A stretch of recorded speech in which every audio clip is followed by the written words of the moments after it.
नमस्कार। इस वीडियो में हम लोग सॉल्व करेंगे एक्सरसाइज 7.2 जो कि NCERT क्लास 12 का इंटीग्रेशन के चैप्टर से है। अब इस एक्सरसाइज में मेनली आपका इंटीग्रेशन बाय सब्स्टिट्यूशन मेथड पर बेस्ड क्वेश्चंस हैं। ठीक है, तो हम लोग देखते हैं कैसे इसको सॉल्व करना है।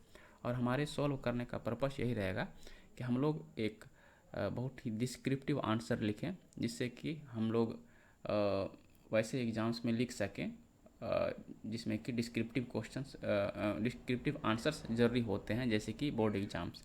और ऐसा हम लोग का प्रेजेंटेशन हो आंसर का कि कम से कम मार्क्स डिडक्ट हों। तो चलिए सबसे पहले देखते हैं पहला क्वेश्चन इस एक्सरसाइज का, जो कि है 2x upon 1 plus X square. ठीक है, इसका सॉल्यूशन हम लोग कर लेंगे। सबसे पहले मान लेंगे लेट आई, इंटीग्रल को हम लोग आई से डिनोट कर देंगे यहाँ पर। ठीक है, integral 2x upon 1 plus X square D x. ठीक है, अब यहाँ देखिए, इसमें हम देख सकते हैं कि 1 प्लस एक्स स्क्वायर को डिफ्रेंशिएट करेंगे तो ये 2x आ जाएगा। यानी कि जब भी इस तरह के इंटीग्रेशन बाय सब्स्टिट्यूशन बनाना हो तो उसमें उस क्वेश्चन का एक पार्ट ऐसा है जिसको कि डिफ्रेंशिएट करेंगे तो वो दूसरा पार्ट आ जाएगा। तो जिस पार्ट को डिफ्रेंशिएट करते हैं उसको हम लोग सब्स्टिट्यूट कर देंगे। तो इसमें हमारा 1 प्लस एक्स स्क्वायर डिफ्रेंशिएट हो रहा है, तो इसको हम लोग किसी दूसरे वेरिएबल से रिप्लेस कर देंगे या सब्स्टिट्यूट कर देंगे, इसलिए इसका नाम ही है इंटीग्रेशन बाय सब्स्टिट्यूशन। तो ठीक है, इसमें हम लोग लिखेंगे पुटिंग, किसको सब्स्टिट्यूट कर रहे हैं, 1 प्लस एक्स स्क्वायर मान लेते हैं इसको t, एंड उसके बाद क्या करेंगे, इसको डिफ्रेंशिएट करेंगे एंड डिफ्रेंशिएटिंग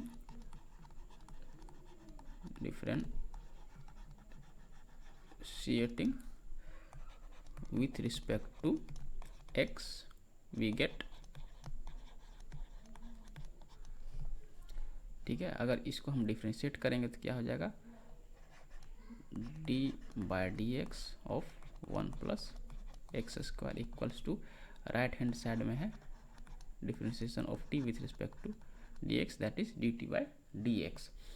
ठीक है, अब यहाँ देखिए, इसको डिफ्रेंशिएट कीजिएगा तो एक का डिफ्रेंशिएशन 0 हो जाएगा क्योंकि एक कांस्टेंट है, और एक्स स्क्वायर का डिफ्रेंशिएशन 2x होता है, तो यहाँ केवल 2x आएगा इक्वल्स टू, इधर यही रह जाएगा dt अपॉन dx।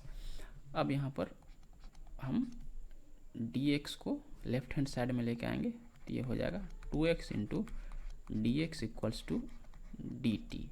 ठीक है, तो अब यहाँ पर हमारा सब्स्टिट्यूशन के लिए यह तैयार हो चुका है क्वेश्चन। ठीक है, यहाँ उसके बाद लिखेंगे सब्स्टिट्यूशन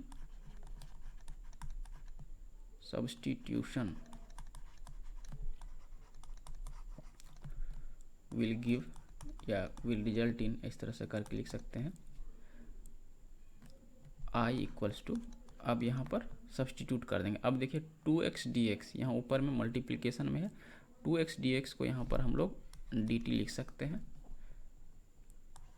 dt यहाँ पर इंटीग्रल का साइन है dt, और 1 प्लस एक्स स्क्वायर को चूँकि हम t मान चुके हैं तो नीचे t होगा। अब देखिए, यह एक ऐसे फॉर्म में आ गया है जिसका कि हमको फॉर्मूला पहले से पता है।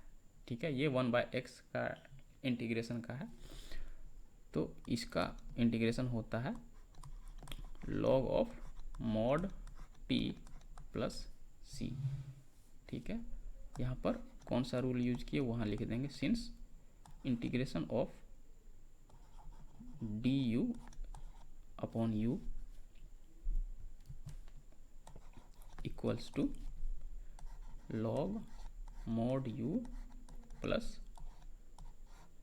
ए कांस्टेंट ऑफ इंटीग्रेशन। यहाँ लिख देंगे c इज इक्वल्स टू, और c इज इक्वल्स टू नहीं, c is constant of integration.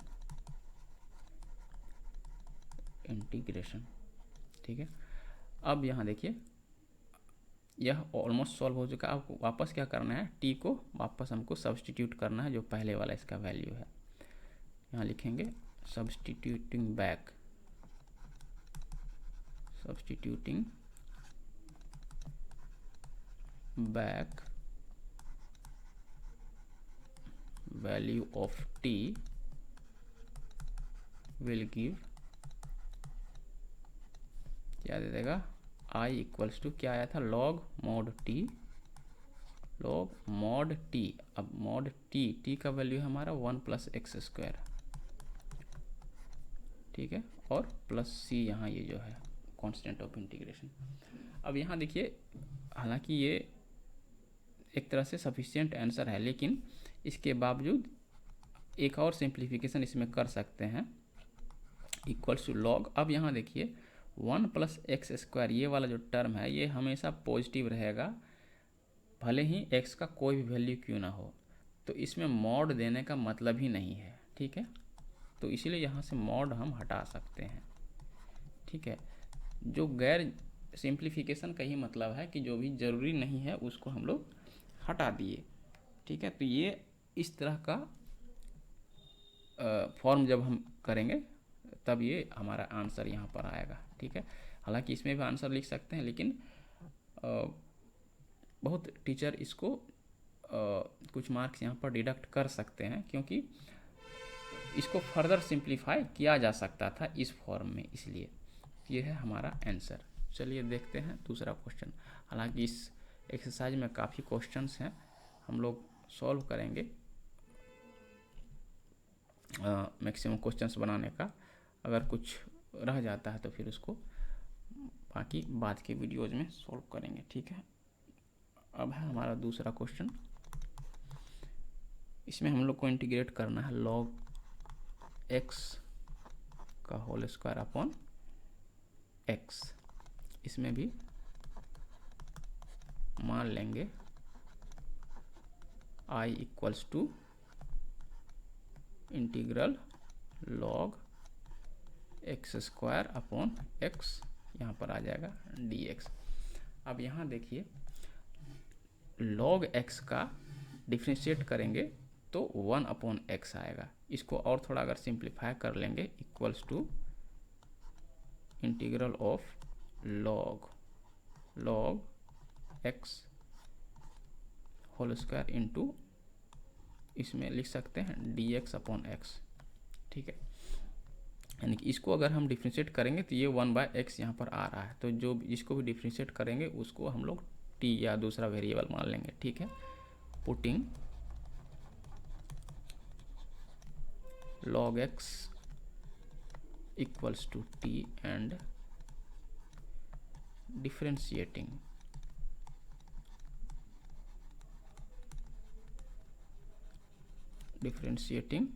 with respect to x, we get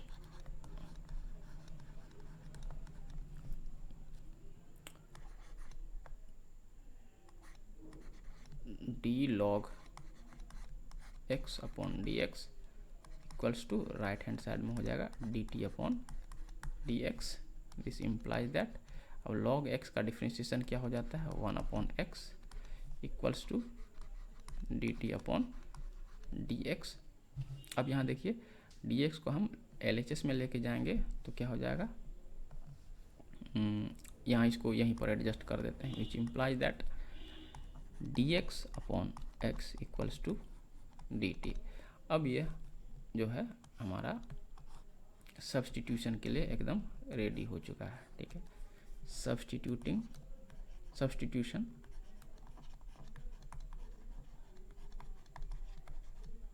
substitution will give, क्या दे देगा, i इक्वल्स टू, अब देखिए log x² के जगह log x को t माने हैं तो ये हो जाएगा t² into dx upon x हो जाएगा dt। अब ये देखिए x⁴n वाले फॉर्म में है, तो इसको हम लोग इजीली डिफ्रेंशिएट करके यहाँ लिख सकते हैं t³ + c। सिंस यहाँ रूल क्या यूज किए, integration of u to the power n with respect to du equals to u to the power n plus 1 divided by n plus 1 plus c, and n is not equal to -1। ठीक है, ये वाला rule यहाँ पर use किए हैं। यहाँ पर हम लिख सकते हैं c is a constant of integration, ये लिखना है, नहीं तो डिस्क्रिप्टिव आंसर्स अगर लिखते हैं तो टीचर्स जो है ये सब नहीं रहने पर कुछ मार्क्स डिडक्ट कर सकते हैं।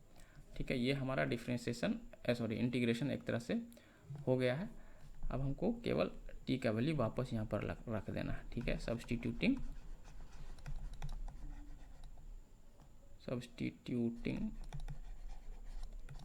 Back the value of t, we get I equals to, ये हो जाएगा t cube upon 3। t cube मेरा था, t है log x, तो log x का क्यूब अपॉन 3 प्लस c, ये आ गया हमारा आंसर। तो इस तरह से हम लोग सब्स्टिट्यूशन का क्वेश्चन सॉल्व कर सकते हैं। ठीक है, अब देखते हैं तीसरा क्वेश्चन, इसको हम लोग इरेज कर देते हैं।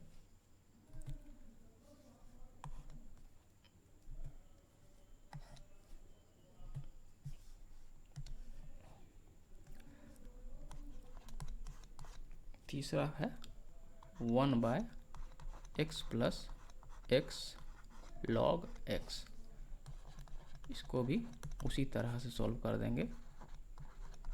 मान लेते हैं let I equals to integral 1/x plus x log x dx। अब इसको थोड़ा सा, देयरफॉर I इक्वल्स टू, इसमें देखिए नीचे x कॉमन है, यहाँ भी कॉमन है, यहाँ भी x है, तो x को हम कॉमन ले सकते हैं। 1/x यहाँ कॉमन आ जाएगा, तो यहाँ बचेगा 1 plus log x into dx, या फिर ऐसे भी लिख सकते हैं इंटीग्रल, ये dx ऊपर में है तो dx ऊपर कर देंगे अपॉन x इंटू 1 अपॉन, ये है 1 प्लस log x। देखिए जनरली कन्वेंशन है कि ये जो हम बाद वाला टर्म है इसको आगे लिखने का कोशिश कीजिए। ठीक है, ताकि एक तरह से दिखने में अच्छा लगे। dx वाला टर्म जब लास्ट में रहता है तो वो एक तरह से दर्शाता है कि आप x के रिस्पेक्ट में इंटीग्रेट कर सकते हैं। एक तरह से वो, हालांकि ये भी गलत नहीं है, लेकिन वो एक देखने में ज़्यादा सही लगता है। ठीक है, अब हमारा अब यहाँ पर ऑब्जर्व ये कर सकते हैं कि अगर 1 प्लस log x को अगर हम डिफ्रेंशिएट करेंगे तो 1/x आता है। ठीक है, हालांकि log x को डिफ्रेंशिएट करेंगे तो 1/x आ जाएगा, लेकिन यहाँ 1 भी जोड़ देंगे तो बहुत ज़्यादा अंतर नहीं आएगा, क्योंकि 1 का जो डिफ्रेंशिएशन होगा वो 0 हो जाएगा, क्योंकि 1 कांस्टेंट है। तो 1 प्लस log x का भी डिफ्रेंशिएशन 1/x आएगा, तो इस पूरे को सब्स्टिट्यूट कर देंगे। ठीक है, now putting 1 plus log x equals to t and differentiating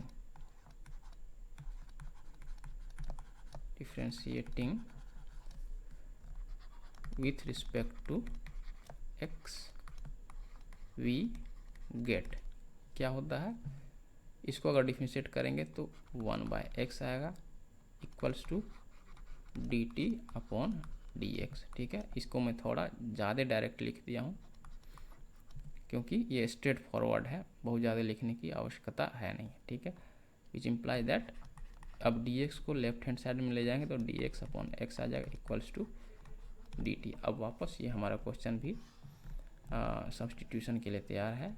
अब यहाँ लिखेंगे substitution will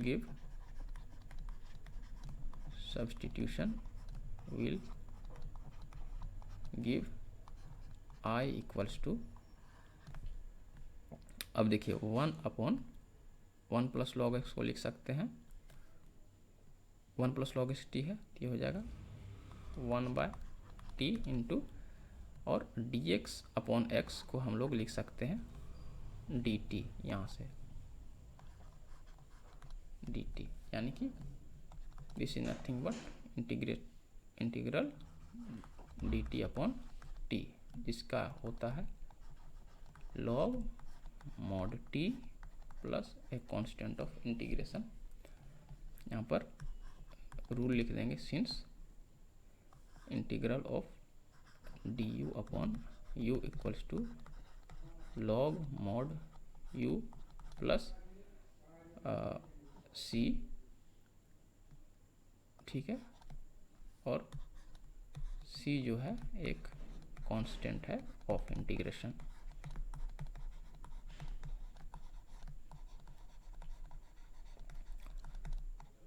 आई होप यहाँ तक कोई किसी को कठिनाई नहीं हो रही होगी, क्योंकि अभी तक तो काफ़ी सिंपल चीज़ें आई हुई हैं, ठीक है।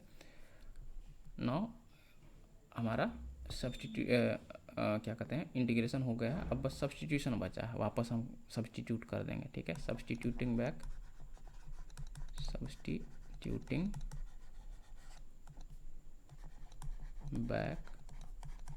The value of t, we get I equals to, यहाँ क्या आया था, log mod t plus c, तो हो जाएगा log mod t का वैल्यू हो गया हमारा, कहाँ गया, t equals to 1 plus log x, तो है 1 प्लस लॉग एक्स और प्लस c। क्या इसको और सिंप्लीफाई किया जा सकता है? तो फिलहाल नहीं किया जा सकता है, तो यही हमारा आंसर हो जाएगा, ठीक है। तो ये था तीसरा क्वेश्चन। बढ़ते हैं अगले क्वेश्चन की ओर, लेकिन उससे पहले हम इसको कर देंगे इरेज। अब देख लेते हैं हमारा चौथा क्वेश्चन। देखते हैं कम से कम 13-14 क्वेश्चन भी अगर एक सेशन में आ जाए तो सही रहेगा। अब चौथा क्वेश्चन कर रहा है, इंटीग्रेशन करना है हमको sin x into sine of cos x। अब यहाँ देखिए, ये थोड़ा सा इंटरेस्टिंग है। अब यहाँ देखिए, बहुत बार सब्स्टिट्यूशन आपको इतना आसानी से नहीं पता चलेगा, या फिर अगर कोई एक्सपीरियंस टीचर या कोई एक्सपीरियंस बंदा अगर कोई सॉल्व कर रहा है तो आपको लगेगा कि भाई ये कैसे सोच सकता है। लेकिन यकीन मानिए, आप भी जब इसको बार बार बनाइएगा और बहुत तरह के सवाल को आप प्रैक्टिस कीजिएगा तो आपको भी विथ एक्सपीरियंस ही आएगा। आप एक आध क्वेश्चन बना के आप सोचिएगा कि हम इंटीग्रेशन करने लगेंगे तो वो संभव नहीं है, ठीक है। ये बात आप अपने दिमाग में डाल लीजिए। आपको किसी भी क्वेश्चन को सॉल्व करने के लिए, खास करके इंटीग्रेशन को, उसमें एक थोड़ा सा क्रिएटिविटी लगाना पड़ता है कि किसको किस चीज़ से सब्स्टिट्यूट करेंगे, ठीक है। तो अब यहाँ देखिए, वापस इसमें कर लेंगे, let I equals to integral sine x into sine of cos x आ जाएगा dx। अभी हमको यहाँ पर पता है साइन एक्स का डेरिवेटिव कॉस, साइन एक्स को डिफ्रेंशिएट करेंगे तो कॉस एक्स आता है, और कॉस एक्स को डिफ्रेंशिएट करेंगे तो साइन एक्स के टर्म में आता है, लेकिन वही माइनस साइन एक्स आता है, ठीक है। तो इसमें सब्स्टिट्यूट तो किसी को कर सकते हैं, लेकिन करना किसको है? तो यहाँ देखिए, कॉस एक्स जो है खुद ही एक किसी साइन के अंदर आ रहा है, तो यहाँ साइन एक्स को अगर सब्स्टिट्यूट करेंगे तो बहुत ज़्यादा फ़ायदा होगा नहीं। जैसे कि अभी हम बना के दिखाएंगे तो आपको ज़्यादा अच्छे से समझ में आएगा, ठीक है। इसको थोड़ा सा और अरेंज कर लेते हैं तब ज़्यादा से रहेगा। देयरफॉर I इक्वल्स टू, ये भी लिख सकते हैं इसको आगे लिख देंगे sine of cos x into sine x into D x. इसको इसलिए साथ रखें क्योंकि यहाँ देखिएगा ये आसानी से सब्स्टिट्यूट हो जाएगा। नाउ पुटिंग, क्या बोले थे, कॉस एक्स को हम सब्स्टिट्यूट करेंगे, cos cosine of x equals to t and differentiating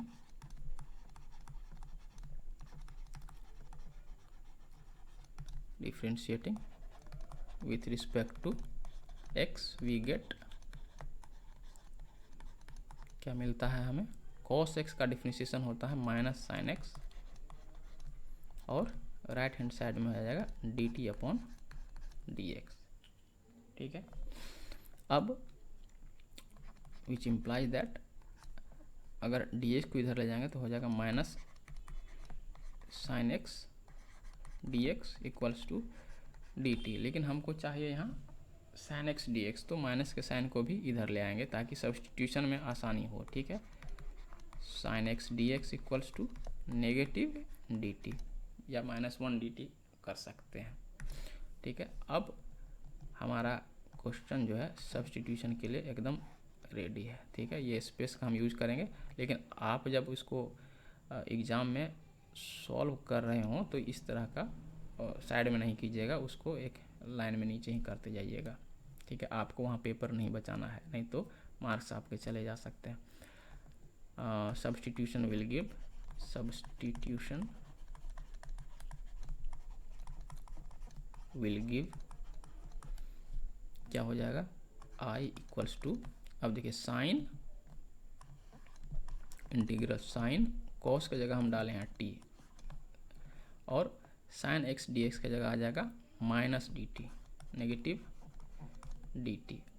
minus वाला साइन को हम यहाँ बाहर ले आ सकते हैं, तो ये हो जाएगा negative integral sine t d T. ठीक है, अब ये हमारा एक ऐसा फॉर्म में आएगा जिसका कि हमको बेसिक फार्मूला से इंटीग्रेशन निकाल सकते हैं। जैसे कि साइन एक्स वाले फॉर्म में तो साइन एक्स का इंटीग्रेशन नेगेटिव कॉस एक्स होता है, जैसे कि हमको फॉर्मूला में पता है। तो ये हो जाएगा नेगेटिव और यहाँ हो जाएगा साइन एक्स का होता है कॉस एक्स, सॉरी यहाँ तो साइन टी है तो यहाँ हो जाएगा माइनस कॉस टी।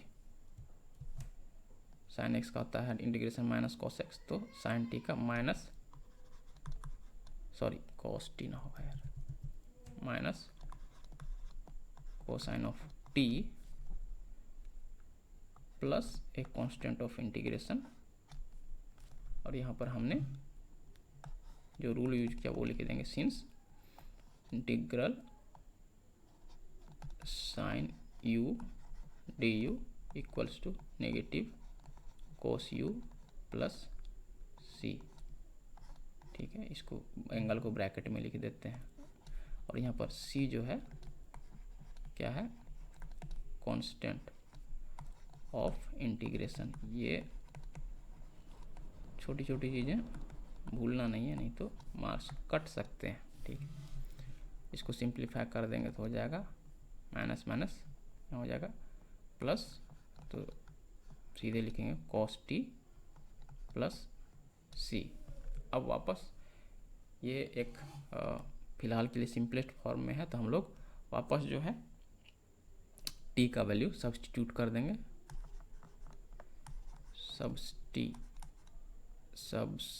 उल्टा का हो रहा है, कहाँ गया इरेजर,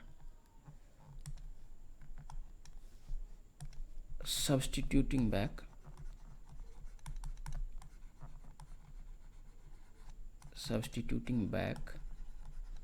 द वैल्यू ऑफ, ये एंगल को ब्रैकेट में रखें तो ज़्यादा सही रहता है, पैरेंथेसिस में, value of t will we get, क्या हो जाएगा, i equals to cos t की जगह क्या हो जाएगा cos t, cos of cos t plus C. अब यहाँ देखिए, यहाँ दूसरा सी, इसको देखिए यहाँ प्लस था, आगे यहाँ पर माइनस लगा हुआ है, तो यहाँ पर ये मिस्टेक है, इसको C1 कर देते हैं और यहाँ प्लस सी करेंगे और यहाँ पर लिख देंगे C equals to negative C1। ठीक है, तो ये एक तरह से कंसिस्टेंट हो गया। नहीं तो यहाँ पर चूँकि माइनस लगा था और ये C था, या तो इसको नेगेटिव C ही रखते, या फिर अगर प्लस कर रहे हैं तो इसको C1 करके negative C equals to negative C1 इस तरह करके कर सकते हैं। ठीक है, तो ये है हमारा इसका आंसर। इससे ज़्यादा और सिंप्लीफाई ये नहीं हो सकता है, तो यहीं पर इसको छोड़ देंगे। ठीक है, तो ये है हमारा चौथा क्वेश्चन। चलिए अब आते हैं पांचवें क्वेश्चन के, और धीरे धीरे देखिए इसमें कॉम्प्लेक्स होते जाएगा, क्योंकि इंटीग्रेशन एक बहुत ही इंटरेस्टिंग चैप्टर है और थोड़ा कॉम्प्लेक्स भी है।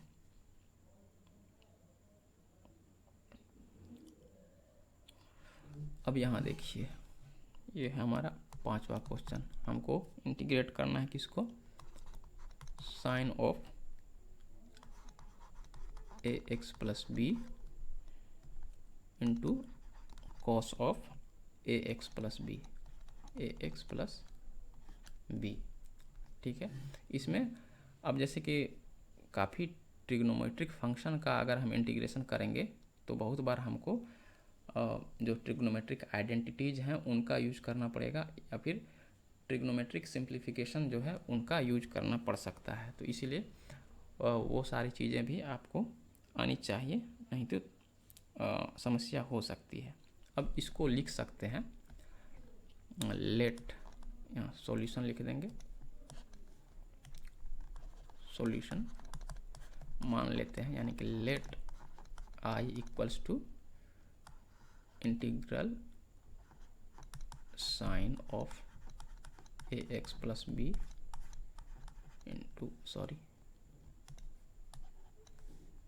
Into cos of ax plus B into dx। ठीक है, अब यहाँ पर एक आइडेंटिटी का यूज करेंगे, देयरफॉर आई इक्वल्स टू, इसमें क्या करेंगे, हाफ से मल्टीप्लाई करेंगे और 2 से भी मल्टीप्लाई कर देंगे। इससे क्या हो जाएगा, ये आपस में कैंसिल हो जाएगा, तो इससे बहुत ज़्यादा फर्क नहीं पड़ेगा। लेकिन इसको हम लोग इस 2 को आगे हम इसके साथ यूज कर लेंगे। देख लीजिए कैसे, sine ax plus B into cos of ax plus B into dx। अब यहाँ देखिए 2 साइन थीटा कॉस थीटा के फॉर्म में ये, ठीक है, इसको हम लोग लिख सकते हैं। ये चूँकि हाफ है तो इसको पहले हम लोग इंटीग्रेशन वाले टर्म से बाहर ले आ सकते हैं, कांस्टेंट ऑफ इंटीग्रेशन से, हाफ इंटू, इसको लिख सकते हैं साइन,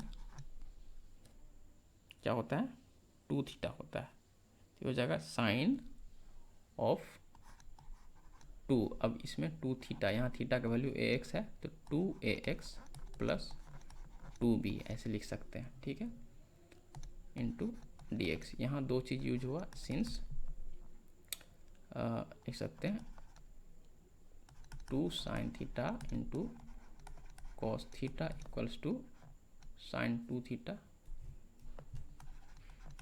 साइन 2 थीटा। एक ये वाला आइडेंटिटी यूज हुआ, एंड दूसरा ये भी यूज हुआ है कि integral k1 into f d x equals to k1 into integral of f d x. ठीक है, हम कांस्टेंट को इंटीग्रल के अंदर बाहर कर सकते हैं। ये 2 चीज़ यहाँ पर यूज हुआ है। अब एक तरह से ये हमारा एक फॉर्म आ गया है जिसको कि हम अब सब्स्टिट्यूट कर सकते हैं, या फिर यहाँ से डायरेक्ट भी बन सकता है। जैसे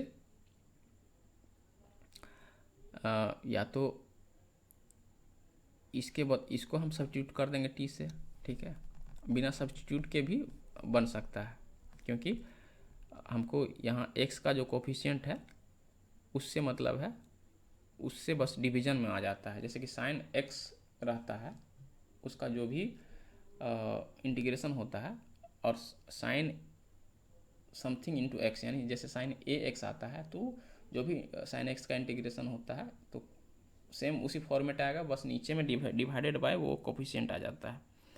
ठीक है, तो इसमें लेकिन हम लोग यूज करेंगे सब्सटीट्यूशन का, तो हम लोग यहाँ पर सब्सटीट्यूट कर देंगे 2ax प्लस 2b को। ठीक है,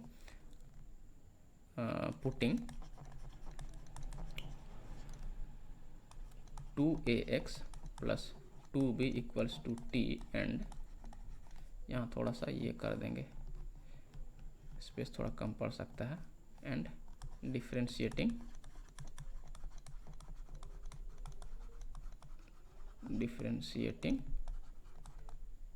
with respect to x we get क्या हो जाएगा। अब यहाँ देखिए, इसको डिफरेंशिएट 2b को डिफरेंशिएट करेंगे तो 0 हो जाएगा, क्योंकि b कांस्टेंट है, 2 कांस्टेंट है, 2b कांस्टेंट है। ठीक है, अब इसमें 2a को डिफरेंशिएट करेंगे तो 2ax को डिफरेंशिएट करेंगे तो 2a आएगा। ठीक है, तो यह आ जाएगा 2a equals to dt upon dx। ठीक है, यानी कि this implies that dx equal to dt by 2a, यानी कि dx को हम dt बाय 2a से सब्सटीट्यूट कर सकते हैं। इसको अब चूँकि थोड़ा सा इसमें ज़्यादा जगह चाहिए होगा तो इसको नीचे लिखते हैं, देयरफॉर सब्सटीट्यूशन will give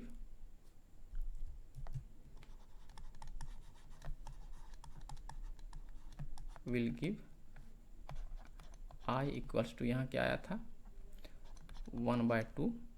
ठीक है, अब साइन 2ax प्लस b को तो मान लिए हैं साइन, ये इसको मान लिए हैं t इंटू डी एक्स की जगह हम क्या लिख सकते हैं dt अपॉन 2a। अब यहाँ देखिए 2a कांस्टेंट है तो इसको हम बाहर ले आ सकते हैं। This is equals to 1/2 into 1/2a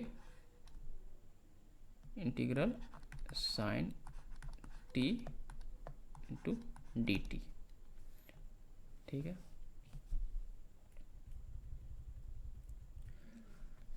इसमें लिख देंगे कैसे हुआ,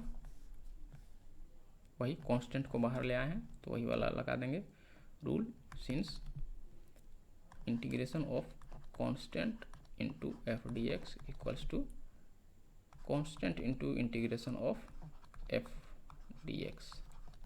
ठीक है, इसको F1 D1 कर देते हैं, F1 किए तो F1 कर देते हैं। ठीक है, अब ये हो जाएगा 1/4a इंटू साइन टी का इंटीग्रेशन हमको पता है negative cos of t d t होगा, प्लस एक कांस्टेंट ऑफ इंटीग्रेशन आएगा, इसको लिख सकते हैं since integral of sine u d u equals to negative cos u plus एक कांस्टेंट ऑफ इंटीग्रेशन एंड क्या यही है। ठीक है, इक्वल्स टू ये नेगेटिव साइन बाहर जाएगा, negative 1/4a cos of t plus, यहाँ देखिए यहाँ 1/4a मल्टीप्लाइड था इस पूरे में। ठीक है, तो यहाँ ऊपर वाले को C1 मान लेंगे। ठीक है, और रुकिए यहाँ पर एक स्टेप और डाल देते हैं, एक स्टेप क्या एक लाइन और लिख देते हैं, C1 is a constant of integration. ठीक है, और अब यहाँ पर हम लोग सिंप्लीफाई करेंगे, ये हो जाएगा negative cos of t by 4a, यहाँ 4a इंटू C1 होता, 1/4a इंटू C1 होता, तो इसको केवल प्लस सी करेंगे और यहाँ ब्रैकेट में लिख देंगे C equals to C1 divided by 4a। ठीक है, चूँकि C1 कांस्टेंट है, 4a कांस्टेंट है, तो ये C1 by 4a will be another constant. अब यहाँ पर हमारा एक तरह से सिंपलेस्ट फॉर्म में आ चुका है। अब हम लोग बस t का वैल्यू वापस सब्सटीट्यूट कर देंगे। Substituting back the value of क्या t, we get I equals to negative cos t, हम किसको माने थे 2a x प्लस 2b, यही था शायद, divided by 4a plus c। क्या इसको फर्दर सिंप्लीफाई किया जा सकता है या फिर ज़रूरत है? शायद नहीं। हाँ, हालांकि इसको हम लोग एक और सिंप्लीफाई कर सकते हैं। ये 2 को यहाँ बाहर कर सकते हैं, negative cos of 2ax plus b, इतना ये कर सकते हैं। ये चाहे तो आप ये ब्रैकेट लगा सकते हैं अपॉन 4a प्लस सी। अब इससे फर्दर इसमें सिंप्लीफिकेशन शायद गुंजाइश नहीं है, तो ये है हमारा आंसर। तो ये हमारा 5 क्वेश्चन। एक और क्वेश्चन हम लोग इसमें लेने की कोशिश करते हैं, बाकी जो बचेगा वो उसको नेक्स्ट वीडियो में हम लोग कवर करेंगे। हम लोग धीरे धीरे से सारे के सारे जो भी इंटीग्रेशन का क्वेश्चन है इसको सॉल्व करेंगे, और ऐसे सॉल्व करेंगे कि उसको हम लोग एग्ज़ाम्स वगैरह में लिखें तो हमारा नंबर नहीं कटे। ठीक है, हमारा मेन मोटो वही है। यहाँ पर हमें जी वगैरह का तैयारी नहीं कर रहे हैं। ठीक है, कोई इंटरेस्ट एग्ज़ाम वगैरह का तैयारी नहीं कर रहे हैं, हमें एक प्रोसेस को समझना है। ठीक है, अगला है छठा, रूट ax प्लस b। ठीक है, वही कर लेते हैं सॉल्यूशन। मान लेते हैं let I equals to root ax plus b integral dx। ठीक है, थोड़ा सा इसको अच्छे से लिख लेते हैं भाई। Root ax plus b into dx। अब इसमें देखिए, इसमें भी अगर चाहें तो हम लोग बिना किसी सब्स्टिट्यूशन का यूज़ किए हम लोग इसको बना सकते हैं, लेकिन इसमें एक तरह से सब्स्टिट्यूशन करने पर बहुत सिंपल दिखने लगता है, इसलिए हम लोग सब्स्टिट्यूट करेंगे। यहाँ पर पुटिंग, इसमें हम देखिए बिना सब्स्टिट्यूट के भी आपको इसका सॉल्यूशन बना के दिखाएंगे, लेकिन उसमें एक मॉडिफाइड फार्मूला का यूज करते हैं x to the power n का। ठीक है, वो हम लोग देखेंगे, लेकिन फिलहाल इसमें सब्स्टिट्यूशन करते हैं। ठीक है, putting ax plus b equals to t and differentiating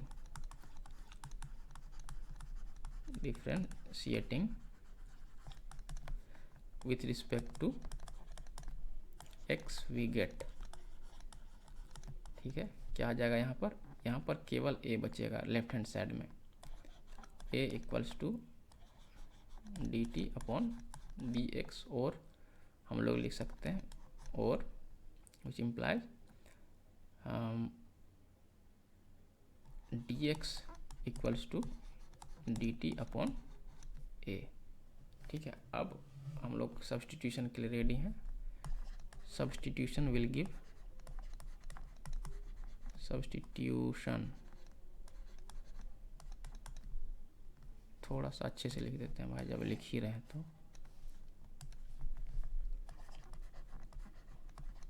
substitution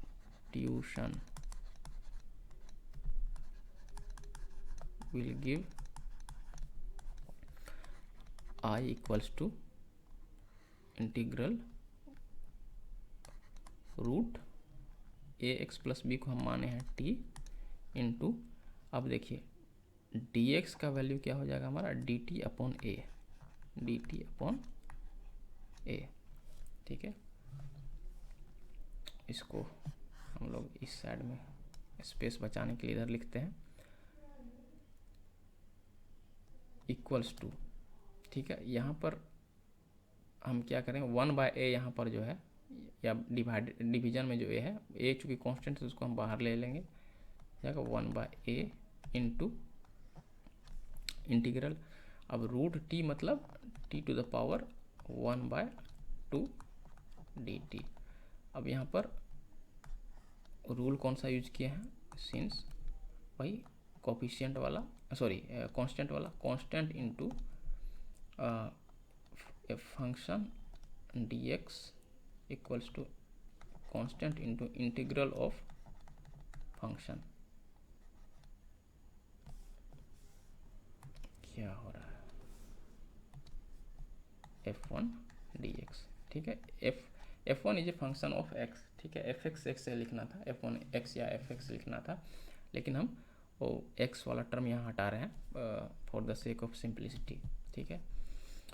अब यहाँ देखिए ये एक तरह से हमारा फेमिलियर फॉर्म में आ गया है, जिसका कि हमको बेसिक फॉर्मूला पता है, इक्वल्स टू 1/a इंटू ये हो जाएगा t to the power 1/2 plus 1 divided by 1/2 plus 1 divided by 1/2 plus 1, और यहाँ प्लस c1 वेयर, एक तो हो जाएगा c1 is a constant of integration, constant of integration, ठीक है। यहाँ स्पेस नहीं है इसीलिए हम लोग ऐसे लिख सकते हैं, ऐसे लिख रहे हैं, आप लोग अच्छे से लिखिएगा, ठीक है। And since integration of u to the power n du equals to, ये u है यार, कंफ्यूज हो जाएगा लास्ट, u और n एक साथ आ रहा है, du equals to u to the power n plus 1 divided by n plus 1 plus A constant where n is not equals to -1, ठीक है। ये वाला रूल यहाँ पर यूज हुआ है, वापस सिंप्लीफाई कर देंगे, equals to 1/a into t to the power 3/2 divided by 3/2 plus c, जहाँ c इक्वल्स टू, यहाँ देखिए ये ऊपर वाले लाइन का है तो इसलिए इसको अलग रखिएगा, ये ऊपर ही है, ठीक है। c इक्वल्स टू c1/a, चूँकि यहाँ 1/a पूरे में गुना हुआ है, ये ध्यान देना है। थोड़ा नीचे कर ही लेते हैं यार, नहीं तो कन्फ्यूजन हो जाएगा। दिस इज इक्वल्स टू, अब 3/2 यहाँ नीचे डिवीजन में है तो ऊपर में 2/3 हो जाएगा, तो 2/3a ऐसे लिख सकते हैं, into t to the power 3/2 plus c। अब ये सिंपलेस्ट फॉर्म में है, इससे और अधिक सिंप्लीफाई इसको नहीं किया जा सकता है। अब यहाँ पर हम लिख सकते हैं सब्स्टिट्यूटिंग बैक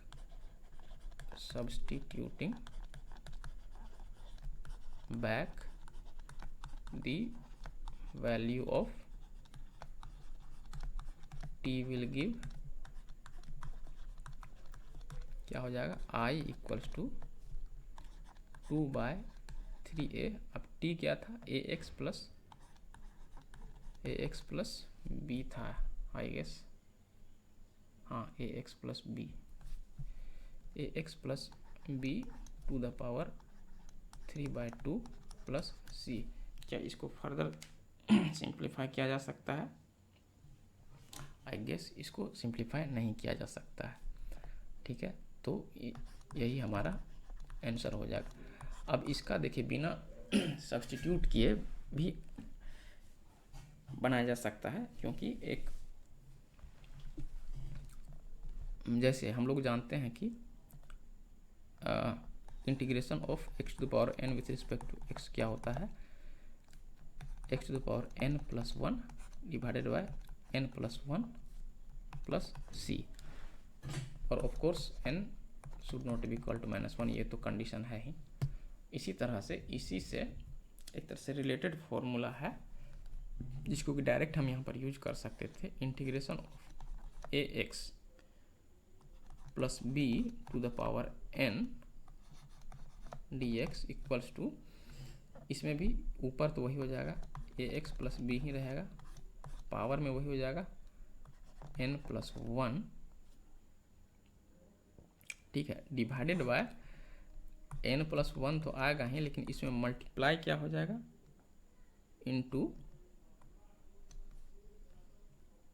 x के साथ जो भी कोफिशिएंट आया है वो, यहाँ x के साथ कोफिशिएंट a है तो a यहाँ पर मल्टीप्लाई हो जाएगा, ठीक है। यही इसका एक तरह से मॉडिफाइड फॉर्मूला है। अब इसी को यहाँ पर यूज कर सकते थे सीधे, ठीक है। हमारे यहाँ पर इंटीग्रांड क्या था, root a x plus b था ना, यहाँ पर आई क्या था हमारा, integral root a x plus b d x. इसको थोड़ा सा सिंप्लीफाई करके लिख सकते हैं, a x plus b to the power half into D x. अब ये हमारा ऊपर वाला जस्ट ये मॉडिफाइड फॉर्मूला है, ठीक है। इससे हम इसको डायरेक्ट बिना सब्स्टिट्यूशन के लगा सकते हैं, ठीक है। Equals to a x plus b 1/2 plus 1 n plus 1, और यहाँ ए का एक्स का कोफिशिएंट क्या है, ए है, इंटू वापस यही हाफ प्लस 1 प्लस सी, ये हो जाएगा a x plus b to the power ऊपर में 3/2, यहाँ हो जाएगा a इंटू 3/2 प्लस सी। इसको वापस सिंप्लीफाई करेंगे तो यहाँ 3/2 नीचे जो 2 है वो ऊपर चले जाएगा, 2/3a into a x plus b to the power 3/2 plus c. ऐसे बना सकते थे, लेकिन हम यहाँ पर प्रीफर करते हैं एक सब्स्टिट्यूशन से बनाने का, क्योंकि भले ही थोड़ा ये लेंदी गया, लेकिन हमारा एक तरह से इजी टू अंडरस्टैंड वाला फॉर्म में बना और आसानी से समझ में आने वाला सॉल्यूशन बना है। तो ये इस वीडियो में फ़िलहाल ये 6 क्वेश्चन को रखते हैं, जो कि वीडियो लगभग 48 मिनट्स का हो चुका है। तो इसको हम लोग यहीं एंड करते हैं, और बाकी के क्वेश्चंस इस एक्सरसाइज के हम लोग सब्सिक्वेंट वीडियोज़ में कवर करेंगे। तब तक के लिए take care and keep studying. Thank you.